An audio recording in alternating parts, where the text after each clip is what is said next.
Dobar dan, ja sam Zdenka Kocmut, članica Upravnog odbora Hrvatske udruge za zaštitu potrošača.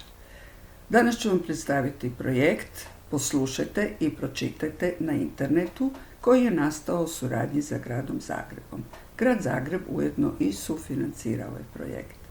Naslov moje današnje prezentacije u okviru ovog projekta je Mislite zeleno, podržite kružno gospodarstvo.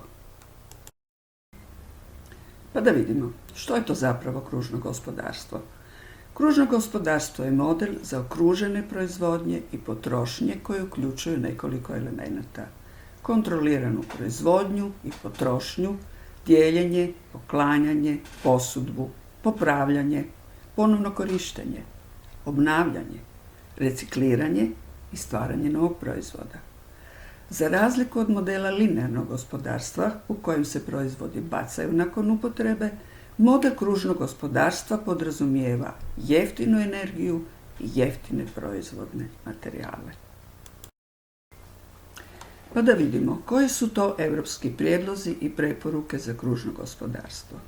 Europska unija je u ožujku 2020. godine u sklopu zelenog plana sukladno novoj industrijskoj strategiji donijela novi akcijski plan za kružno gospodarstvo koji uključuje nekoliko prijedloga.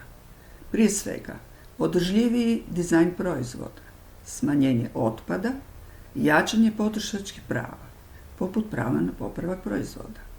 Poseban fokus stavljen je na elektroniku, informacijske i komunikacijske tehnologije te njihov otpad, plastiku i metal, građevinsku industriju i posebno građevinski otpad.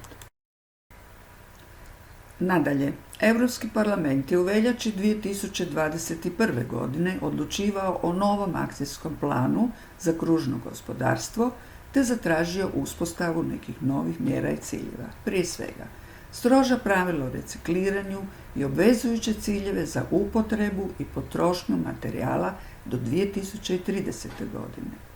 Zatim, nove mjere i obvezujuće ciljeve za postizanje ugljično neutralnog, ekološki održivog, netoksičnog i potpuno kružnog gospodarstva do 2050. godine.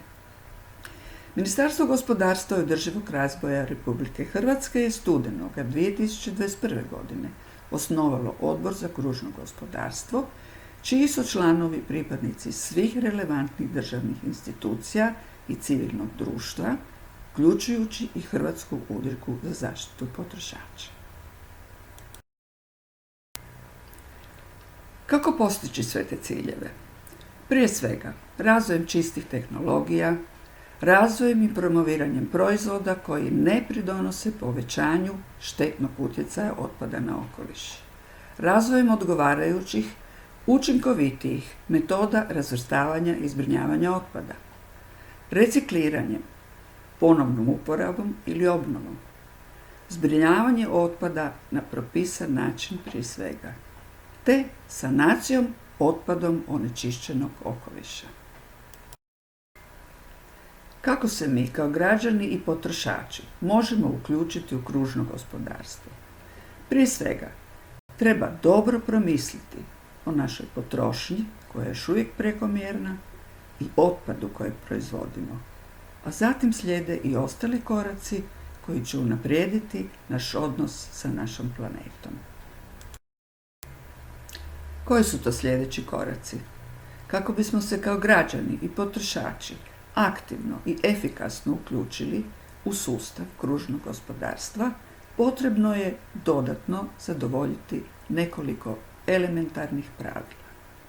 A to je ne kupovati što nije nužno potrebno, smanjiti potrošnju energije i materijala, naći novu namjenu starim proizvodima, popraviti što je god moguće popraviti, a ne bacati u otpad, pokloniti nepotrebne, a još uvijek upotrebljive stvari, obnoviti energiju i materijale, reciklirati i time zatvoriti krug te stvoriti nove proizvode i nove vrijednosti. Kada uspostavimo kontrolu nad vlastitom potrošnjom, valja uspostaviti i kontrolu nad otpadom koji proizvodimo. Što je otpad? Otpad je svaka tvar ili predmet koji odbacujemo, koji namjeravamo ili iz bilo kojeg razloga moramo odbaciti, te svaki predmet ili tvar čije sakupljanje, prijevoz i obrada je nužno u cilju zaštite okoliša javnog interesa.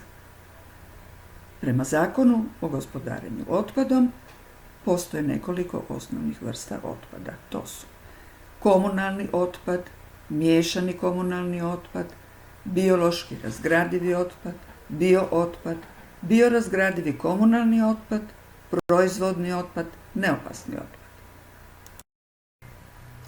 Osim ovih nekoliko osnovnih vrsta otpada, postoji cijeli niz drugačijeg otpada koji je toksičan. Najopasniji su kemijske aktivne tvari, pesticidi, lijekovi, medicinski otpad, fluorescentne žarulje, problematična ambalaža, autogume, boje, ljepila i sl., baterije, akumulatori i elektronički otpad, posebno građevinski otpad. Nažalost, veliki broj građana još uvijek nije svjestan opasnosti zagađenja okoliša i ne poštuje pravila propisanog razvrstavanja i odlaganja otpada. Zbog neodgovornog ponašanja naših građana prema otpadu, svakodnevno smo svjedoci ovakvih nemilih prizora na našim ulicama. I to diljem Hrvatske. Pa imamo situacije od urednih preko neurednih do divljih i nelegalnih odlagališta oko zelenih otoka i na ulicama gradova. Uz ove nemile prizore na našim ulicama gradova i naselja dodatno zabrinjava činjenica da nesavjesni i neodgovorni građani, kad je u pitanju odlaganje otpada, zadiru duboko u prirodu. Pa tako, na prilazima i duboko u šumama, te diljem zaštićenih prirodnih površina, niču ilegalna odlagališta gdje se mogu naći komunalni, elektronički, građevinski pa i opasan otpad. Ovo je postala gotova praksa, a treba naglasiti da ovakav otpad, odložen na ovako nedostupnim terenima, je dodatno i teže zbrinuti nego onaj sa gradskih ulica. Prvi korak u eliminaciji divljih i ilegalnih odlagališta otpada je pravilno razvrstavanje otpada na kućnom pragu. Građani se moraju aktivno, savjesno i odgovorno uključiti u sustav gospodarenja otpadom na način da sve vrste otpada pravilno razvrstavaju i odlažu na zato predviđen i propisan način. Što znači svaka vrsta otpada u pripadajući spremnik ili kontejner. Pravilnim razvrstavanjem otpada na kućnom pragu omogućavamo brže recikliranje, oporabu i ponovnu uporabu. Na taj način uključujemo se u sustav pravilnog gospodarenja otpada aktivno i doprinosimo kružnom gospodarstvu. Samim time neposredno sudjelujemo u zaštiti okoliša od štetnih posljedica te očuvanju održivog i zdravog načina života na našoj planeti. Krug se zatvara recikliranjem i ponovnim stvaranjem novog proizvoda, točnije nove vrijednosti. Dakle, možemo reći da su kružno gospodarstvo i gospodarenje otpadom u neposrednoj korelaciji i zavisnosti. Zajednički i zadani ciljevi su im sprečavanje nastajanja otpada, smanjivanje količine otpada, obavljanje, skupljanje, prijevoza i oporabe, zbrinjavanje i nadzor nad tim djelatnostima, skrb za odlagališta zatvorenog tipa, sprečavanje nastajanja divljih odlagališta i smanjivanje i sprečavanje štetnog utjecaja na okoliš. Kako bismo se što brže približili zajedničkom cilju, od građana se očekuje, osim savjesnog gospodarenja otpadom, da koriste i neke druge alate koje su im institucije dali na raspolaganje. Tako se očekuje prijavljivanje i dapače podržava ga se svih zapaženih, neurednih, ilegalnih i divljih odlagališta otpada i to otpada svih vrsta i naravno na svim lokacijama gdje se takav otpad može naći.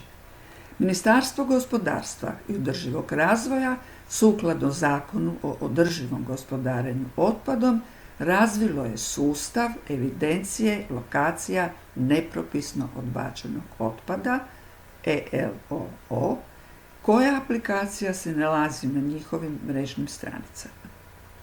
Korisnici tog sustava su jedinice lokalne samouprave, njihovi komunalni redari i šira javnost, dakle svi građani. Zabilježeno je preko 1000 prijava lokacija zabranjenog odlagališta, najviše u okolici Zagreba, Pule, Velike Gorice. Otkad aplikacija funkcionira, komunalni redari su po osnovi prijava uklonili već oko 700 divljih odlagališta. Dakle, građani, uključite se, prijavite svako nelegalno i divlje odlagalište. I to na adresu https://ELOO.HAOP.HR@public.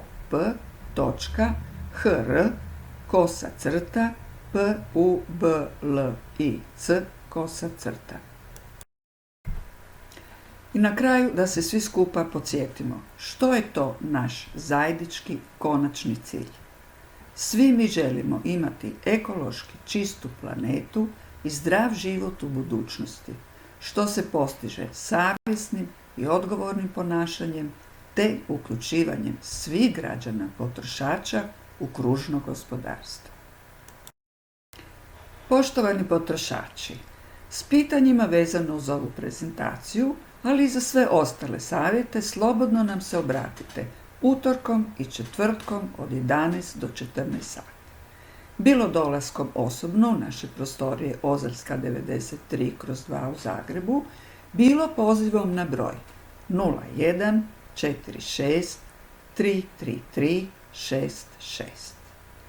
Također, sve informacije možete potražiti na našoj web stranici www.husp.hr ili nas kontaktirajte elektronskom poštom na adresu husp@zg.t/com.hr.